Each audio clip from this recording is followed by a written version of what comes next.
Hi friends, welcome back today update. నేను మీ ప్రతాప్. ఈరోజు ఒక అప్డేట్ తోటి మీ ముందు రావడం అయితే జరిగింది. అదేమిటంటే వాలంటీర్లకు సంబంధించి చాలామంది అడుగుతున్న సందేహాలు ఏమిటంటే వాలంటీర్లకి శాలరీస్ అనేవి క్రెడిట్ అవుతాయా లేదా, వాలంటీర్లు కొనసాగుతారా లేదా, వాలంటీర్లకి ఆగస్ట్ నెలలో శాలరీ బిల్ అనేది పెట్టలేదు, ఇప్పుడే పెట్టుకోవడానికి అవకాశం ఏమైనా ఉందా, అసలు శాలరీ బిల్ పెట్టారా లేదా అని చెప్పి మనం ఆన్లైన్లో ఎలా చెక్ చేసుకోవాలని చెప్పి చాలామంది అడుగుతూ ఉన్నారు.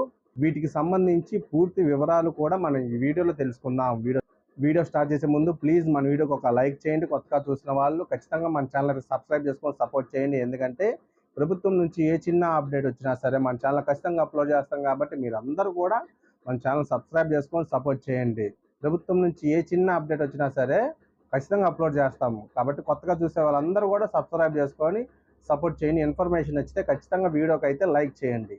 ఇకపోతే వాలంటీర్లకు సంబంధించి ప్రభుత్వం అయితే కొనసాగిస్తున్నట్లు ఎక్కడా కూడా అఫీషియల్గా అనౌన్స్ అయితే చేయలేదు. విజయవాడ పరిసర కొన్ని ప్రాంతాల్లో, విజయవాడ దగ్గర ప్రాంతాల్లో వరదలు వచ్చాయి కాబట్టి అక్కడున్న వాలంటీర్లు మాత్రమే ప్రభుత్వం అయితే ఉపయోగించుకోవాలని చెప్పి ఆదేశాలు జారీ చేసిందే తప్ప రాష్ట్రంలో ఉన్న వాలంటీర్లందరినీ కూడా కొనసాగిస్తున్నామని చెప్పి ఎక్కడా కూడా ప్రభుత్వం అయితే ఆదేశాలు జారీ చేయలేదు. ఇప్పుడు విజయవాడ ప్రాంతంలో వరదలు వచ్చాయి కాబట్టి అక్కడున్న వాలంటీర్లు అందరూ కూడా అక్కడ ఉన్న వస్తువులు పాడైపోయి ఉన్నాయి కదా, ఆ వస్తువులన్నింటిని కూడా సర్వే అనేది చేస్తున్నారు. సచివాలయ సిబ్బంది, వాలంటీర్లు, గవర్నమెంట్ ఎంప్లాయీస్ కలిసి ఆ సర్వే అనేది చేస్తున్నారు. అంటే విజయవాడ ప్రాంతంలో ఉన్న వాలంటీర్లు మాత్రమే ప్రభుత్వం కొనసాగిస్తూ ఆదేశాలు అయితే ఇచ్చింది. వారికి ఆ గతంలో ఏవైతే సిమ్ములు, డివైజెస్, మొబైల్స్ అనేవి వెనక్కి ఇచ్చేశారు కదా, అవన్నీ కూడా మళ్ళీ వాలంటీర్లకు అందజేయడమే జరిగింది. ఇప్పుడు వారందరూ కూడా అక్కడ ఉన్న వారందరూ కూడా సర్వే అనేది చేస్తున్నారు. ఇకపోతే అందరినీ రాష్ట్రం మొత్తం ఉన్న వాలంటీర్లు అయితే కొనసాగిస్తున్నట్లు ప్రభుత్వం అయితే ఎక్కడ అనౌన్స్ అయితే చేయలేదు. ఇకపోతే ఆగస్టు నెలలో మాకు బిల్ అనేది పెట్టలేదు, ఇప్పుడు ఏమైనా అవకాశం ఉందా అని చెప్పి అడుగుతూ ఉన్నారు. ఆగస్టు నెలలో కనుక బిల్లు పెట్టుకోకపోతే సెప్టెంబర్ నెలలో రెండు కలిపి పెట్టుకునే అవకాశం అయితే ప్రస్తుతం సచివాలయం అందుబాటులో అయితే ఉంది. అంటే బిల్లు పెట్టుకునేటప్పుడు రెండు కూడా గత నెలకు సంబంధించి ఈ నెలకు సంబంధించి కూడా బిల్లు పెట్టుకునే అవకాశం అయితే ఉంది. కాబట్టి మీరు ఒకసారి చెక్ చేసుకుని, అయితే నేను గతంలో ఒక వీడియో చేయడం అయితే జరిగింది ఏ విధంగా మనము ఆన్లైన్లో చెక్ చేసుకోవాలని చెప్పి. ఆ వీడియోకి సంబంధించిన లింక్ నేను డిస్క్రిప్షన్లో ఇచ్చాను. మీరు ఆ లింక్ మీద క్లిక్ చేయగానే మన వీడియో అనేది ఓపెన్ అవుతుంది. ఆ వీడియోలో మీరు ఎలా చెక్ చేసుకోవాలో క్లియర్గా తెలుసుకోవచ్చు. దాని తర్వాత అదే వీడియోలో డిస్క్రిప్షన్లో లింక్ అయితే ఉంటుంది, వెబ్సైట్ లింక్. ఆ లింక్లో మీరు ఆ వెబ్సైట్ అనేది ఓపెన్ చేసుకొని మీరు ఆ విధంగా చెక్ చేసుకోవచ్చు.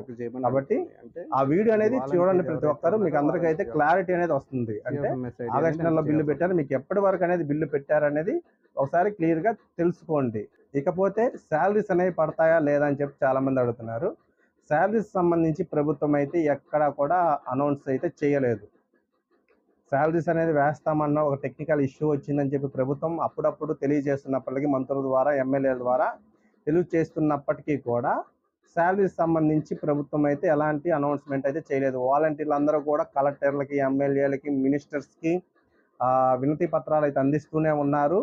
వాళ్ళందరూ కూడా సానుకూలంగానే స్పందిస్తున్నారు, కానీ వాలంటీర్లకి శాలరీస్ అనేవి పడటం లేదు. కాబట్టి ప్రభుత్వం ఎప్పుడు విడుదల చేసినా సరే ఆ బిల్ అనేది పెట్టారంటే మాత్రం మీకు అమౌంట్ అనేది ఖచ్చితంగా పడుతుంది. కాబట్టి బిల్లు పెట్టారా లేదనేది ఒకసారి క్లియర్గా తెలుసుకోండి. ఎక్కడి వరకు పెట్టారు, లేదా ఒకవేళ మీకు ఆ బిల్లు కనుక పెట్టకపోతే మీ అడ్మిన్ కానీ, సెక్రటరీని కనుక వెళ్ళి అడిగినట్లయితే దానికి సమాధానం అయితే చెప్పడం జరుగుతుంది. ఎందుకు పెట్టలేకపోయారు, ఎందుకు పెట్టాల్సి వచ్చిందని దానికి సంబంధించి క్లియర్గా అయితే చెప్పే అవకాశం అయితే ఉంటుంది. కాబట్టి మీ అడ్మిన్ కానీ, సెక్రటరీని కానీ వెళ్ళి కలవండి. ఇకపోతే వాలంటీర్ వ్యవస్థ అనేది కొనసాగుతుందా లేదా అనేది చాలామంది అడుగుతున్న ప్రశ్న.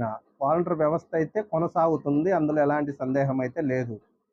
కాకపోతే కొంచెం లేట్ అయ్యే అవకాశం అయితే ఉంది, కానీ వాలంటీర్లు అందరూ కూడా కొనసాగే అవకాశం అయితే ఖచ్చితంగా కనిపిస్తుంది. ఎప్పటి నుండి వాలంటీర్ వ్యవస్థ అనేది కొనసాగుతుంది అనేది కూడా ప్రభుత్వం ఒక క్లారిటీ అనేది ఇవ్వవలసి ఉంది. కాబట్టి దీనికి సంబంధించి కూడా ప్రభుత్వం నుంచి ఎలాంటి అనౌన్స్మెంట్ అయితే లేదు. కాబట్టి వాలంటీర్లు అందరూ కూడా ఎవరైతే రాజీనామా చేయలేదో వీటందరూ కూడా ఖచ్చితంగా ప్రభుత్వంలో అయితే కొనసాగే అవకాశం అయితే ఉంది. ఈ ఇన్ఫర్మేషన్ ఖచ్చితంగా ప్రతి ఒక్క వాలంటీర్కి అయితే షేర్ చేయండి. ఇన్ఫర్మేషన్ నచ్చితే ఖచ్చితంగా వీడియోకి అయితే లైక్ చేయండి. కొత్తగా చూసిన వాళ్ళు ఖచ్చితంగా మన ఛానల్ అయితే సబ్స్క్రైబ్ చేసుకోండి, సపోర్ట్ చేయండి. ఎందుకంటే ప్రభుత్వం నుంచి ఏ చిన్న అప్డేట్ వచ్చినా సరే మన ఛానల్ ఖచ్చితంగా అప్లోడ్ చేస్తాం. కాబట్టి ఈ ఇన్ఫర్మేషన్ని మీ తోటి వాలంటీర్స్ అందరికి కూడా షేర్ చేయండి.